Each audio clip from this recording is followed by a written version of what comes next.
Mr. Spengemann, seconded by Ms. Khalid, moves that Bill C-309, an act to establish Gender Equality Week, be now read a second time and referred to the Standing Committee on the Status of Women. Debate, the Honourable Member for Mississauga Lakeshore. Thank you, Mr. Speaker. It is an honour and a pleasure to rise today to speak about my private member's bill C-309, an act to establish Gender Equality Week. First and foremost, Mr. Speaker, a word of thanks. Thanks to my incredible team, particularly to my legislative assistant, Adrian Zita Bennett, to the amazing team of parliamentary legislative drafters, particularly Wendy Gordon, and to all who have contributed ideas, comments, and collective views over the past months, and here especially the women in Mississauga Lakeshore and in many other parts of our country who encouraged Adrian and me to push ahead with this project. We connected with provincial and municipal governments, Mr. Speaker, ministers, Indigenous women's groups, local women's shelters, and organizations such as Arma House and the Mississauga and area chapter of the Canadian Congress of Black Women, the LGBTQ2 community, academia, advisory committees, and individual citizens. Mr. Speaker, Bill C-309 is truly a team effort, and I'm very grateful for all the ideas, questions, and suggestions that have been brought and that brought it to where it is today. The story began when my friend and former schoolmate, Rochelle Bergen, walked into my constituency office last spring. Rochelle is one of the founding members of Strength and Stories, a community-based organization that draws on the power and strength of storytelling to portray the experiences of Canadian women, including Indigenous women and new immigrants, with a focus on resilience and the courage to overcome obstacles. Education and awareness are at the core of what Strength in Stories is all about. Par la suite, Monsieur le Président, Rochelle and I started to look at different ways of promoting social and political changes regarding the status of women and the equality of sexes in general. When I said that I had a chance to present a private member's bill, we realized that we could facilitate progress by asking that there be a national week during which we could encourage all Canadians to reflect on promoting equality among the sexes, gender equality.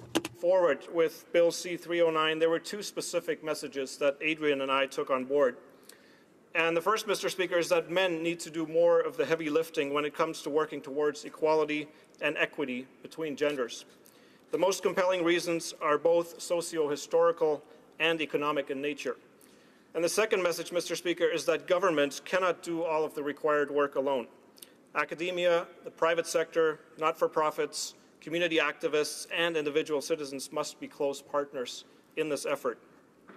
Bref, ce projet de loi, c'est... This bill has been too long in the making. My team and I were somewhat surprised when we saw that there was no such bill yet.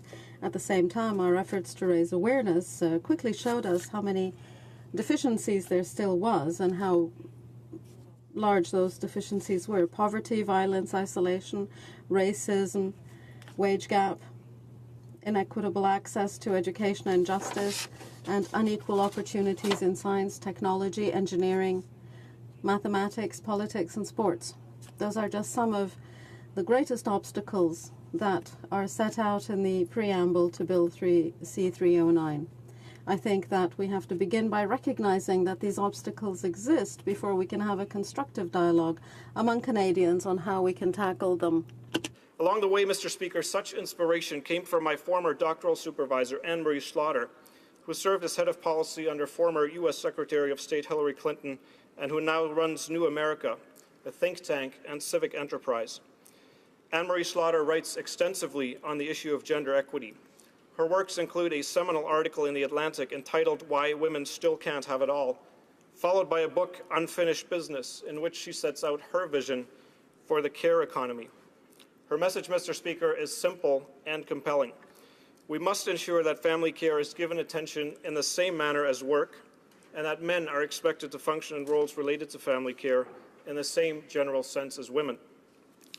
Mr. Speaker, international organizations are focusing increasingly on gender equality. The Interparliamentary Union, which brings together parliaments from across the world, held its 135th Assembly in Geneva last month.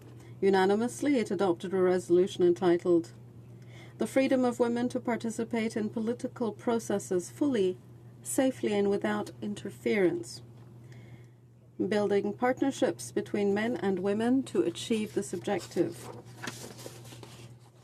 In the 32 paragraphs of its preamble, Mr. Speaker, in Article 3, that resolution states that it calls on men and women parliamentarians to work together and to take joint initiatives in Parliament to promote gender equality and the empowerment of women at all levels of policy-making processes and decision-making provisions.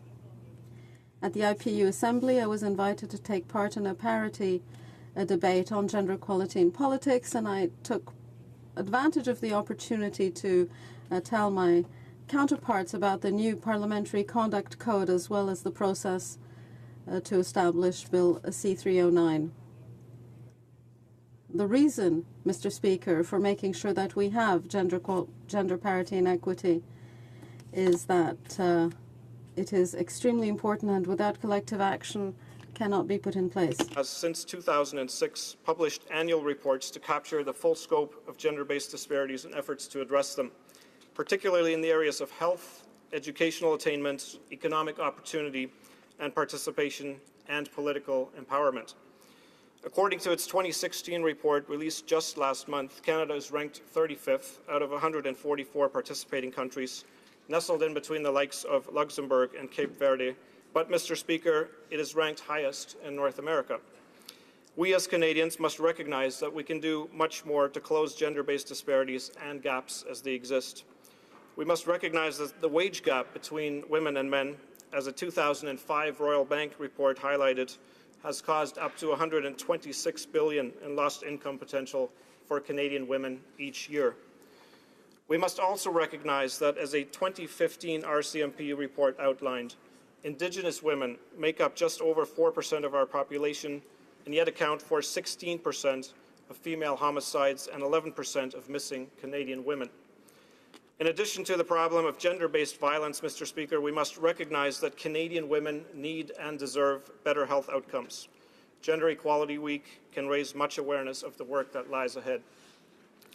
Mr. Speaker, we see elsewhere just how increasingly untenable and unacceptable it is to allow current gender-based gaps to persist. Women in countries such as France and Iceland have recently made international headlines for their bold action to protest the existing wage gap in their respective countries. In the coming days and months, we may well see similar protests in some of the Scandinavian countries. There is a clear call to action for all of us, particularly men, to do more to ensure fair, just, and positive outcomes for everyone. That's why, Mr. Speaker, I'm so proud that our current government, under the leadership of our Prime Minister, has been proactive in its commitment to do more to ensure gender-equal Canada. The attainment of gender parity in Cabinet sent a clear message, not just to Canadians, Mr. Speaker, but to people around the world, that anyone, regardless of gender, should have access to the opportunity to maximize her or his individual potential. Indeed, the World Economic Forum has also acknowledged in its recent report that this measure would clearly boost Canada's ranking in future reports, as it helps the empowerment of Canadian women. Along with the Minister for the Status of Women's work to strengthen implementation of gender-based analysis across federal departments and develop a federal strategy against gender-based violence, Mr. Speaker, the federal government is taking critical steps to advance gender equality. Through its emphasis on fostering local, community-based dialogue on the challenges we face, Gender Equality Week can serve to strengthen current federal initiatives in communities across our great country. Our Prime Minister has repeatedly emphasized that reconciling with our Indigenous communities is a key aspect of his and of our government's agenda, which is why the launching of the public inquiry into the missing and murdered Indigenous women and girls was so significant. I hope that Gender Equality Week will also raise awareness on the prevalence of gender-based violence and inadequate health outcomes for Indigenous women in Canada. The conversations that my team and I had over the spring and summer with Indigenous groups as we developed this bill underscored that Gender Equality Week could function effectively toward this end. Mr. Speaker, I envision Gender Equality Week as a uniquely Canadian platform through which additional momentum for social change can be generated. Some of my colleagues may wonder, quite appropriately, what exactly an annual Gender Equality Week would look like. As elected representatives in our respective communities, we as parliamentarians will be able to use this designated week to build and strengthen relationships with community advocates and organizers, with students, with directors of women's shelters, Indigenous leaders, corporate executives, researchers, and many others who take this issue seriously and who are willing to work hard toward a more inclusive society. Most importantly, Mr. Speaker, Gender Equality Week can inspire all Canadians, girls, boys, men, women, and those of minority gender identity and expression, to foster and participate in an ongoing constructive dialogue on how to best tackle and solve such challenges, including the wage gap, Mr. Speaker, between women and men, gender-based violence against women, particularly Indigenous women, the lack of equitable access to women for legal recourse in the cases of abuse, the barriers inhibiting women from attaining careers in the STEM fields, senior management roles, or representation, Mr. Speaker, on various elected bodies, and the obstacles faced by women who are newcomers to Canada in terms of employment, language training, and professional accreditation.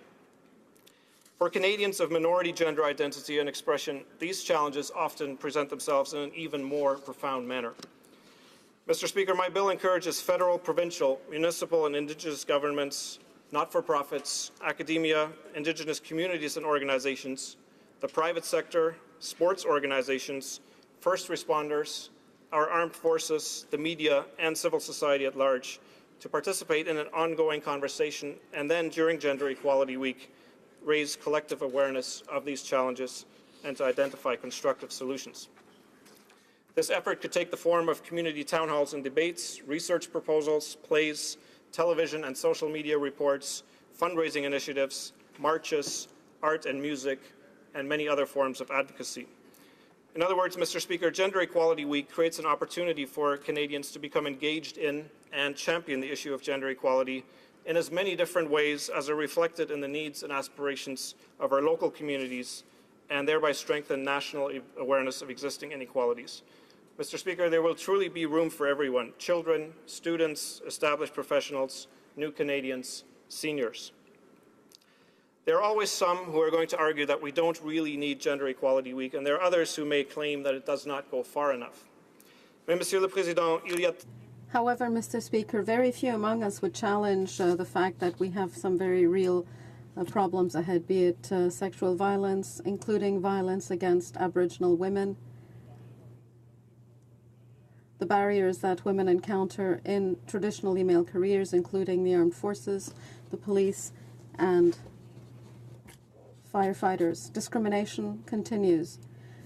People of minority gender identity and expression face challenges every day.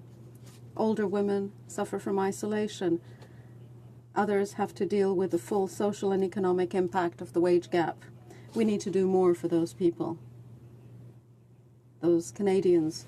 Gender Equality Week, Mr. Speaker, will provide that opportunity to do more.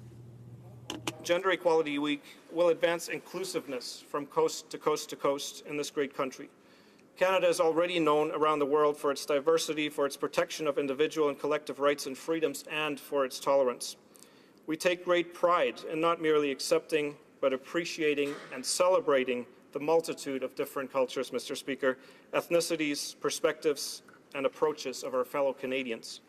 We hold ourselves to a higher standard in the treatment of others, and we are resolute in our belief that better is always possible. And so we know, Mr. Speaker, that more work does indeed remain ahead of us. It is my hope that as it moves forward, Bill C-309, an act to establish Gender Equality Week, will inspire the members of this House and all Canadians to do more, to engage in our local communities on the challenges we know to exist, and to work together to achieve true gender equality across our country. Thank you, Mr. Speaker.